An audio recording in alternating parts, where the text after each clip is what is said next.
jobs. We're going to get more jobs. We'll get you more jobs, and we'll get you the best jobs and the good jobs. And so I thought that, it would be kind of interesting to see what the data and the research say about what jobs can do for you and cannot do for you. And I've mentioned to you, how capitalism can kind of be kind of mean sometimes. Capitalism doesn't care about your feelings.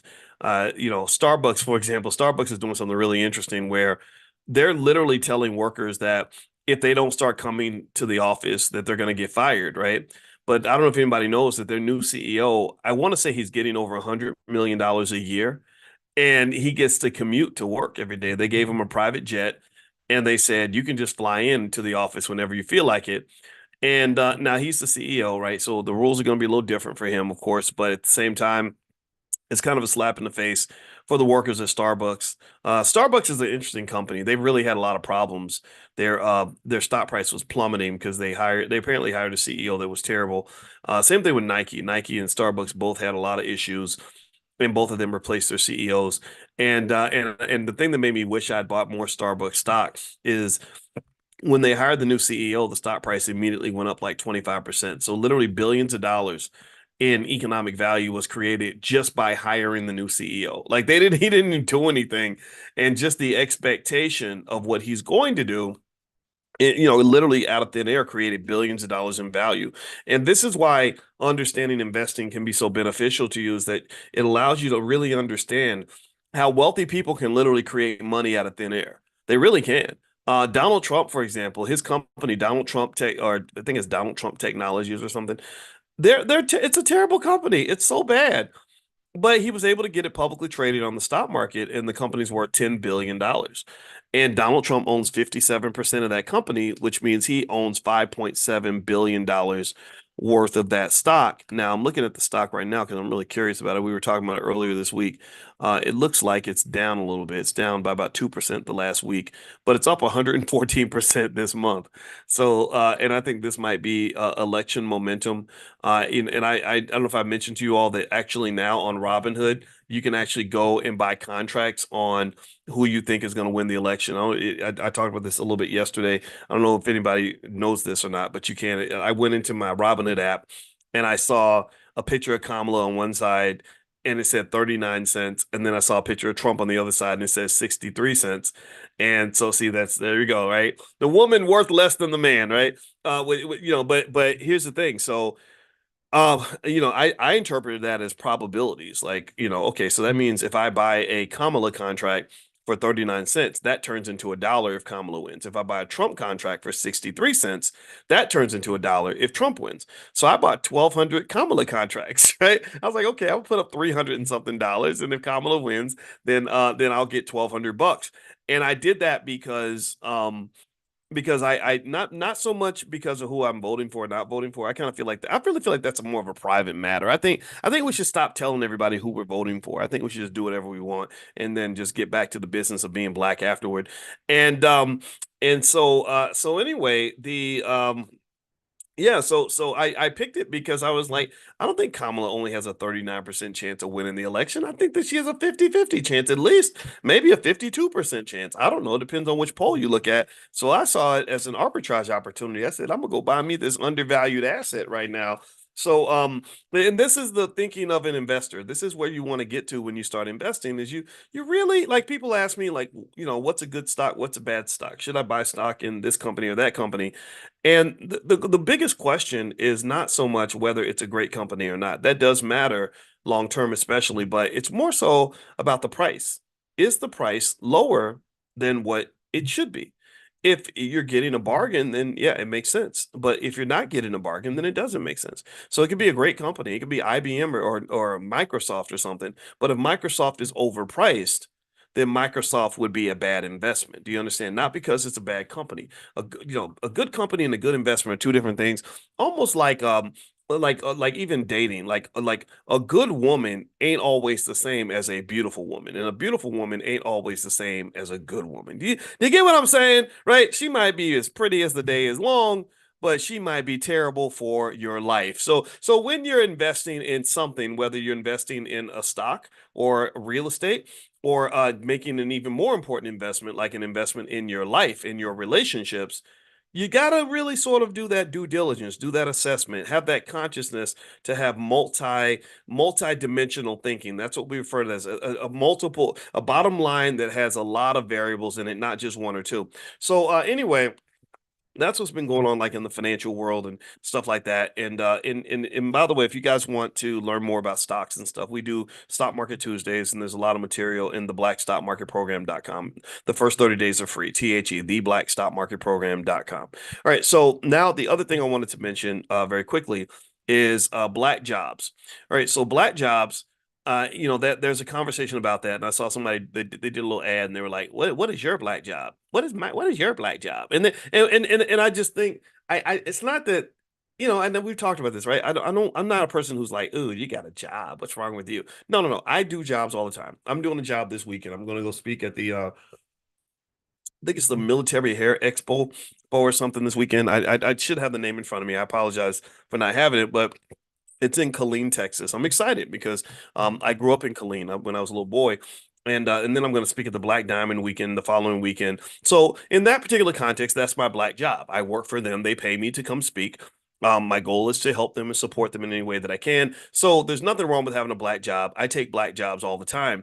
But one of the things that's really important to understand about a black job is what it is and what it's not. You can think of a black job almost like the way you might think of a pretty girl, right? A pretty girl might be a pretty girl, but she may not be a wife. You know what I mean? Like, or a handsome man might be a handsome man, but he may not be the man you want as the father of your kids. Right? So a black job does what a black job does. Jobs gonna do what jobs do. Jobs provide you income. Jobs can help you to, have food and a place to live, maybe a little extra money for entertainment and leisure. But a job does not equate to wealth. A job gives you the opportunity to create wealth. See, having a job and making income means you got a pathway to wealth if you so choose to pursue it, but it doesn't automatically turn into wealth, right? Just like me dating a woman when I was single, it meant we could get married, but most of the time we didn't marry. We didn't get married. I married one woman and that was it. So a black job, if you look at the data for black people, we've always had black jobs. We've had black jobs since slavery. We have. We've always black jobs. There ain't never been a shortage of black jobs for the most part. So we've been doing the black job thing for a while. But what we haven't been able to do is achieve black wealth. So always a bridesmaid, never a bride. Like we've been dating, we've been dating white folks for 400 years, and we never really got married. And then when we did sort of form a connection, it was an abusive relationship where they're slapping us around and we're saying, "Baby, I love you and I forgive you," and then we get slapped around a little bit more, and it just doesn't work out for us, right? So it's really, I think, important for us to take a moment and to assess, like, okay, what do black jobs give you and don't give you? So let me tell you not just about black jobs, but let's talk about jobs, period, and why you want to be careful about raising your kids to only think about the job and not think about the more important part, which is wealth, right? That's just like raising your kid to think only about renting an apartment, but never talking about owning a house, or raising your kid to only think about dating and sex, but never think about love and marriage and reproduction, right? That you graduate from being a worker to being an investor. If you're starting with nothing, you graduate, right? So graduation isn't just something that we should use when we talk about college. Graduation should be something we use when we talk about economics. Do you get it? Let me know. Give me a yes if you're following this logic here. Let me know if this is making sense. All right. So here are a few things you should know about American workers and why American workers are getting screwed. Number one, the median retirement account balance for American families is about $65,000, which would not sustain even a modest retirement. Nearly half of all Americans, 47%, have no retirement savings at all, meaning they're relying solely on wages that often fail to keep pace with inflation. That's the first thing. So the retirement crisis has already happened. It's already started. It's going to get worse. It's like climate change. We've been knowing about climate change for like 20 years. And now you're starting to see it. You're seeing these crazy tornadoes and hurricanes everywhere. And people still don't believe it. But just because you don't believe it doesn't mean it's not happening. So this retirement crisis it's bad. It's going to get really bad. So anyway, if you want to go to drboyceretirement.com, I have some stuff there you can take a look at drboyceretirement.com. We've got a whole set of trainings there if you're interested. All right, number two, stagnant wages. Despite rising productivity, so workers have become more productive, wages for the average American worker have grown just 0.3% per year since the 1970s, compared to a 62% increase in productivity. This wage productivity gap means workers are producing more value, but seeing little of it reflected in their paychecks. So, what does that mean? Well, what that means is that you live in a capitalist society where pimping reigns supreme. They talk about Diddy trafficking, women, men, little boys, possibly, I don't know, whatever. Well, we've been trafficking human beings for a long time. You're in a space where basically the way capitalism's designed is it's designed to have all the wealth kind of go to the top. The wealth tends to go to the shareholders and the people who own the company. And what they tend to do is it's really all about diluting power. So in the 1970s, it was mostly conservatives who did this. Not that liberals are that much better because liberals, unfortunately, the Democratic Party and Republican parties are both controlled by money. That's why, and because I understand money, that's why I don't trust them because I'm like, no, you're not. It's like talking to a drug addict. The drug addict is not going to be loyal to you. The drug addict is loyal to the drug. Now you can depend on the drug addict if you either control the drug or you can predict what their behavior is going to be based on the drug. Like crackheads can be real consistent. Crackheads are like they're always going to be wherever the crack is at. You see what I'm saying? Or if you have the crack, then they're going to come. They're going to be there on time because you're like, I got your crack. Come on, get your cracky cookies waiting for you, right? So. But the thing about it is that if you depend on the drug addict to be anything other than a drug addict, then you're going to be very disappointed, right? A lot of us have gone through that. If you have anybody in your family that's on drugs, you know what I'm talking about. Well, in America, the drug is not crack. The drug is money, right? So basically, the Democrat and Republican parties are financial addicts, and they're gonna pretty much go whichever direction the money is flowing. Also, if you control the money, then you control the politicians.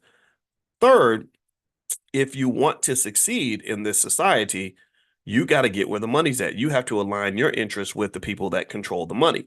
This is one of the reasons why I've said 18 billion times that you absolutely must. This is not optional. You absolutely must invest in the stock market. I don't tell you what to do very often. I don't. I don't. But in that area, I'm telling you, I need you to do this. I need you to do that for your kids. Okay. I don't tell you who to vote for. I don't tell you what to do with your life. I don't tell you whether you should quit your job or not. I don't do that. But in this area, I'm like, you better get your butt in the stock market because that's where the wealth is going. Because think about this. I mean, process this. American workers are 62% more productive than they were in the 1970s, but their wages have only gone up by 0.3% per year, not even keeping up with inflation. So this extra productivity is producing extra money. It's producing wealth. You're producing wealth on that black job, but that money is not coming to you. Well, if it's not coming to you, well, who the hell got it? Who gets it? Oh, the shareholders, the people who own the company. Do you follow what I'm saying? So does that make sense? Does that give me a yes if that's convincing you that you want to be positioned properly in the economy? Give me a yes if this is making sense. Okay, because I don't I just kind of I'm trying to figure out like what is it that keeps us from doing the things that are going to put money in our pocket long term versus doing the things that are short term. And so I think that what happens is that there's a short term deception because the job does satisfy short-term needs, right? And we all have short-term needs. Just like in dating, the reason I might date women that are bad for me is because I have a short-term need for companionship, maybe a short-term need for sex, or maybe I can be easily distracted by a pretty face or a big booty. But if I'm conscious, then I stop and I say, you know what? What I want is not the same as what I need. That's how I pick my wife, right? Because I'm a heterosexual man. Black women are amazing.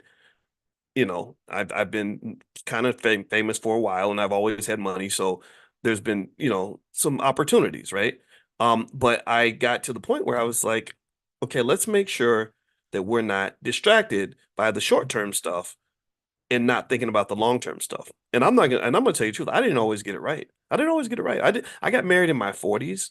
I should have got married in my 30s. That's to be honest, I should have got married maybe about 35, 36, but I didn't. I was like, oh, it's okay. There's plenty of fish in the sea, plenty of options, and then I was like, I think I got that wrong. Okay.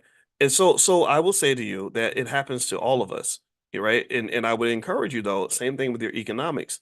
If you always let your short-term needs drive your decision making, you will make the wrong decisions. You will look back and you will feel like, man, crap, I messed up. And evidence of this is the retirement crisis. The fact that most Americans cannot retire should scare the crap out of you. It should. It should. It's like, oh my God, what's going to happen to all these poor people that have no money saved? And what? And how did this happen? How did we get here?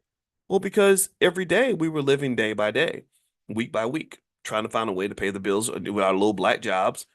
Saving, taking whatever money we had to just pay the rent, buy food. And then with the extra money, it's like, okay, now I'm tired from working all the time. So I'm going to go take a vacation. I'm going to go to the mall. I'm going to make sure the babies have Christmas and all this. And I'm trying to help you consider this idea. This is something I wrote about in my book. It's called The 10 Commandments of Black Economic Power. And I said, maybe we should really change the culture, right? Even little things like Christmas. Who the hell told you that you're supposed to go buy a bunch of worthless toys at Christmas? Why are you supposed to go Black Friday shopping where you spend the night in the parking lot just to get an opportunity to give these corporations all your money? I'm not saying you shouldn't buy toys for the kids, but the kids should have fun. Don't make life horrible for the babies. Kids like toys, and that's fine, but you're not a kid. So what you do is you establish balance. You say, I'm gonna get you a couple of toys, but I'm also buy you some stock, right? We're buying stock for our kids for Christmas. Christmas is coming.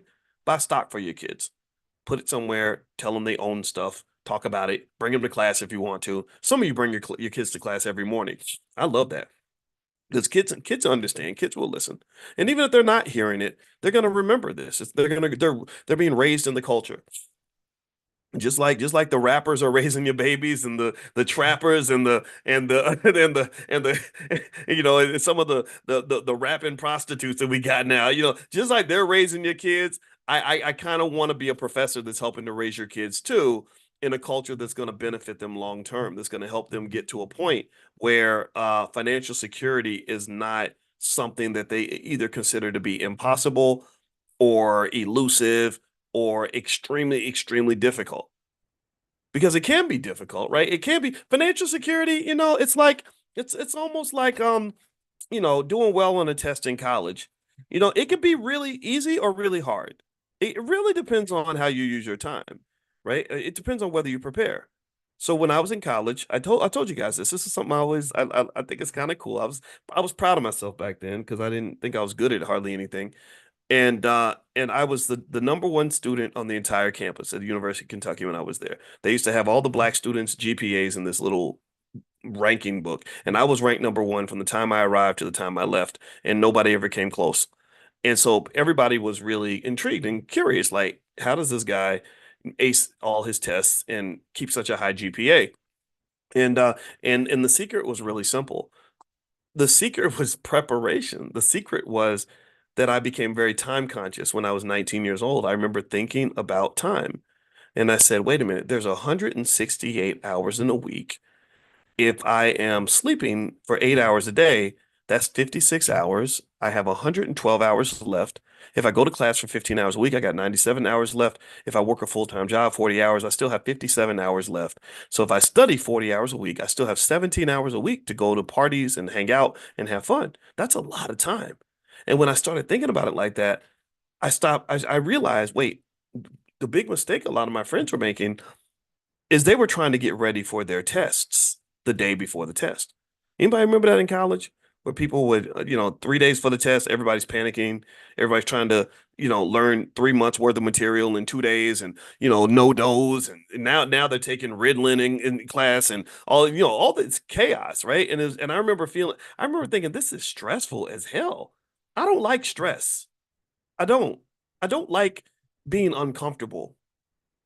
I don't like being unhappy. I don't like being disappointed. I don't like being sad. And the reason that means a lot for me is because I spent a lot of my time in high school being very, very sad. I told our 14-year-old today, I said, don't spend your time being sad.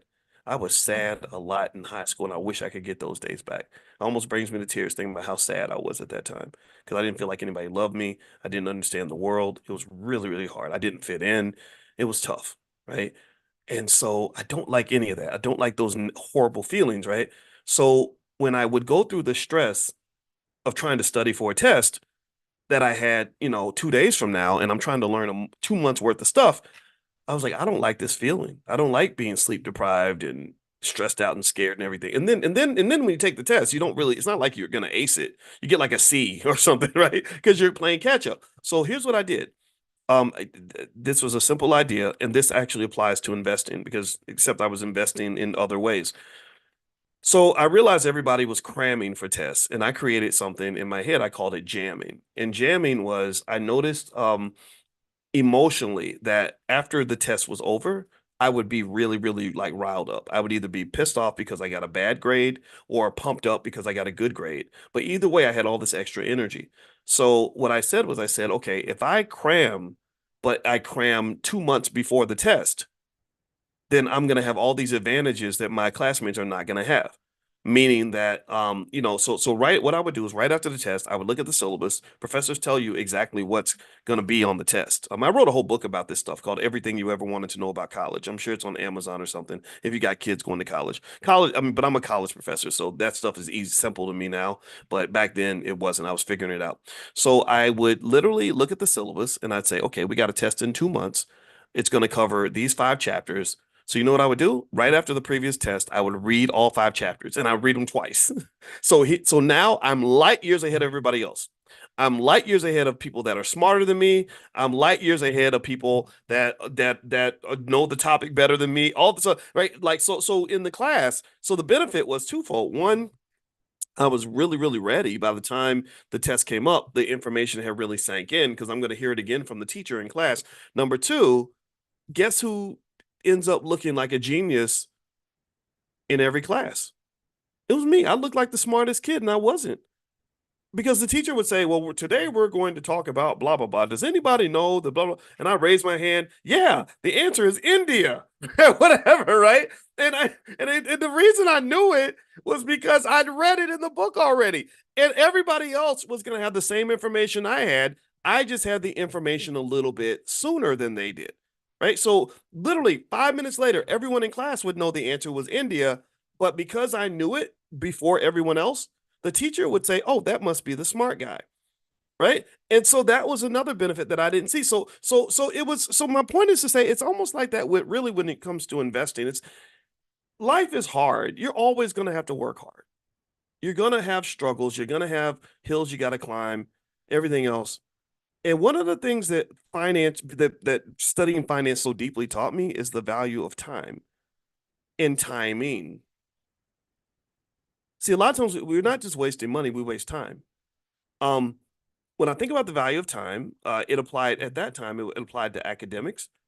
So by me pouring into my studies or preparing for the test 3 or 4 weeks or a month before everyone else, by the time the test came around, I'd already seen the stuff 3 or 4 times. So I wouldn't be cramming for the test. I'd be sleeping 8 hours a day and playing basketball right before the exam. Whatever, right? But then timing, the fact that I had the information slightly before everyone else meant that my information intake was going to be more highly valued than theirs would be. Learning it at the last minute means you're still learning the same information, going through the same effort, but because you waited, the value of what you did, the value of your work has been significantly discounted. So because now you busted your ass just to get a C plus. I worked about the same as you. I just worked a little bit sooner and I get an A plus. And do you know that I remember figuring out that life is like that too. Life is like that too. I didn't have a lot of friends in college. I've always been an introvert. I didn't. White people don't like me much because I'm too black, and black people don't like me much because because I don't know how to dance and I don't do dumb shit. Right. So not all black people. I'm talking about a few. Right. You know what I'm talking about. I got some stuff. I'm like, I'm not doing that. That's corny. That's weird. So anyway. So I spent a lot of time alone, and I remember, and being alone is good because it helps you figure out your own rules of life without being sort of pushed to be a sheep and to follow the crowd. And so I remember when I was in school, I remember telling one of my friends, I said, in life, you're going to have to work hard to get something no matter what. I said, so what I believe is if I work hard for 4 years in college and I do well and get good grades and all that, I'm going to have a good life. The rest of my life, I get to live good for the next 30 or 40 years. Or I could waste my time in college like a lot of my friends did, party all the time, just sit around and do nothing. But then the next 40 years are going to be really hard because I did not prepare, right? So I was like, I think I'd rather work hard for 4 years than to struggle for 40 years and then working hard for 4 or 5 years. And really it was more than 4 years. I got a PhD, so it was more like 9 or 10, right? And then after you get used to working hard, you just keep on doing it. But basically, when I explain, you know, things to kids, I'm kind of like, well, yeah, you're gonna have to work. The difference is that if you don't do it while you're young, you're going to pay the price for the rest of your life. And I let them know, I say, I'm benefiting right now, financially and otherwise, from work that I did before you were born. 30 years, I did stuff 30 years ago that benefits me to this day. That ain't nothing but investing. That's what investing is. It's a sacrifice today that allows you to have more later on down the road. Delayed gratification, whatever you want to call it. And so this has to be a core value in your family if you want your family to succeed. This has to be something that's embedded in your children at an early age. And then also, uh, the cool thing about this is that if you embrace this idea and you embrace it early enough with young children, your kids never have to work for anybody their whole entire life. And this is easy for any family to do. You don't have to be wealthy in order to pull this off. Now, give me 1 second. My wife is knocking at the door. I thought she knew I was in class. 1 second. Yes, babe. I'm in class. So what is it about women? I'm sorry, ladies. Y'all got to help me understand. Do, it's like housework or clean. Like you ever have those? My mother used to do this too. Like on a Saturday morning where they would be like, you have to clean your room. You have to clean your room. Like it would be like the most important thing. I'd be like, it's my room. You don't even live in it. But you would act like cleaning my room is like the most important thing. So she's asking me about these boxes. She's like, Boyce, when do you got to move these boxes? I'm like, what are you like? Does that have to happen now? Why do you have to interrupt class to ask me if I'm going to move the boxes? So I don't understand. I think, and I'm sorry, I don't know if that sounds sexist or not, but women, y'all tend to do that. And I never understood it. I'm like, why do we have to move the boxes now? Why does the room have to be cleaned by 10 o'clock? So anyway, that's my life. So that's me venting. But I will move the boxes. I better move the boxes. She's been talking about them damn things all day. So so anyway, one thing I wanted to mention also is that tomorrow, in Dr. Boyce Real Estate, we're bringing in a special guest called the Acre Boys, and the Acre Boys are buying lots of real estate and helping people to accomplish that goal. So they're coming in as guests in the Black Business School. If you'd like to be part of our real estate investors club, just go to drboycerealestate.com, drboycerealestate.com, and the first month is free. So I'll send you guys a link to take advantage of the free month if you want to come in. And the goal is to explore all aspects of real estate, from multifamily property to buying your first home to commercial real estate. And so we have a lot of experts in the Black Business School that we bring through. So if you're interested, then go to drboycerealestate.com. All right. So with that said, let me kind of finish up this point. Let me give you a few stats about Black jobs that'll help you understand why that can't be your whole economic strategy. Also, here's another one. The top 10% of U.S. households hold more than 70% of the country's wealth, while the bottom 50%, check this out, y'all. The bottom 50% of Americans own just 2.5% of the country's wealth. Did y'all know that? That is insane. The whole bottom half of the country only has 2.5% of the wealth. The top 10% control 70% of the wealth. This disparity reflects how wealth generated by labor is disproportionately distributed to those who own the assets, not those who produce them. So if you don't own the asset, chances are you are the asset. Or as my friend Andre C. Hatchett used to say, either own or be owned. And I agree with Andre 100%. Andre's been my friend for a very long time. All right. What else? A full-time worker earning the federal minimum wage cannot afford to rent a one-bedroom apartment in 93% of U.S. counties. So if you have minimum wage, unless you've got teammates, 3 or 4 people that you're living with, it's impossible for you to even rent a one-bedroom apartment in 93% of U.S. counties. What else? The last part is student loans. 43 million Americans owe student loans with an average debt of 37,000.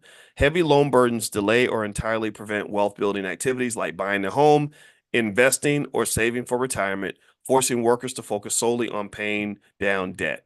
So these are some stats that kind of help you understand the economic landscape so that you can make decisions that are going to be beneficial to you and your family.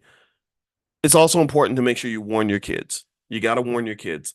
Um, I just heard a report this morning as I was taking our youngest to school, and they were talking about the economy. They were talking about how great the economy is doing and how the GDP is super high, and it's just roaring along.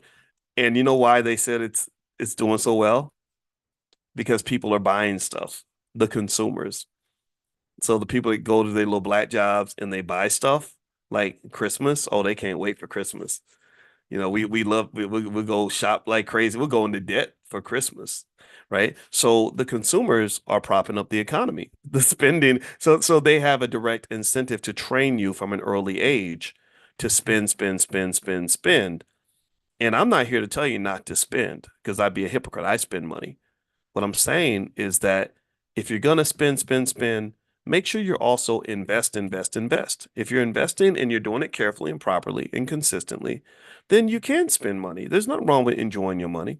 Our middle child, she likes nice stuff. Every kid's personality is different. Her personality is that she goes in the store and picks the most expensive thing in the store. She likes the Gucci and the Coach and the Louis and whatever, the Tiffany and all that stuff. And I don't agree with that. That's not my style, but I'm not judging that. I don't judge things. Just like I don't tell you who to vote for and all that. I don't tell her what she should and should not like. But what I do say is I say, look, this is what it is. You have very expensive tastes and you don't have the money to afford the things that you like. So you gotta what they call it uh champagne taste and you got a beer budget. It's all right. So what I told her is, I said, you have to be an investor to afford these things. I said, because most regular people who work regular black jobs can't buy this type of stuff without going in debt or going broke. So I said, if you invest or you embrace things like entrepreneurship, then yeah, it won't be nothing for you to go buy a Coach purse. That's not a big deal. It won't be nothing for you to go buy a new Mercedes. And there's plenty of entrepreneurs that can do that. But if you're working a regular job trying to live like that, it's going to be really hard for you. Have these talks with your kids and help them understand what it is. And just know that you're going to have to be the one to tell them this. If you don't tell that to the kids, grandkids, nieces, nephews, and all the young people under your guys, then the world is going to give them something different. And here's the negative outcome of this in many cases. I want you to look around and I want you to see how many young black people are in horrible situations because they wanted really nice stuff and didn't have the money to buy it. Think about how many young black men are in prison because they wanted money and didn't know how to get it legally. Think about how many young girls are catching STDs from older men because they wanted the Coach purse. And the old man came along and said, I'll buy you a Coach purse, but you got to do something for me first. Think about how many people are in the trap because of that. And this is reflected in the culture. If you watch the culture closely, I analyze everything. If you look at the culture closely, you see it everywhere. You literally see economic desperation driving people to make really unhealthy choices that put them in a big bowl of misery. So you got to protect your kids from that. If you don't protect your kids from that, then the world is going to eat them up. And part of your job as the parent, grandparent, uncle, aunt, mentor is twofold. Let me break it down what the job is from a financial standpoint. One, you invest consistently because they're not thinking about buying stock, but you are. So you're buying stock consistently because these prices are going to go up. This is where the wealth is. So they have some financial security. They have a nest egg and a capital base to get started with. Number two, you have conversations with them. You talk to them about money, just like I talk to you every day about money. I talk to you every day in hopes that if you are convinced by what you're hearing here, you will proactively go out and grab other people in your family, bring your children, bring them to class. Like, give me a yes if you could do that for me. That's all I ask. You know what? This is this. I'll do this every day. It won't cost you anything. But can you give me a yes if you're going to consciously go find somebody or some or a group or people in your family and share the link and say, hey, text morning to 87948 and you can come to class too. Like just give me a yes if you could do that. Because I think because I know that these things work. This is, you know, this is what I do. Okay. Um, Also, as you're talking to them, when you're exposing them to financial literacy, you're not just giving them access to resources, you're giving them access to knowledge, which creates options.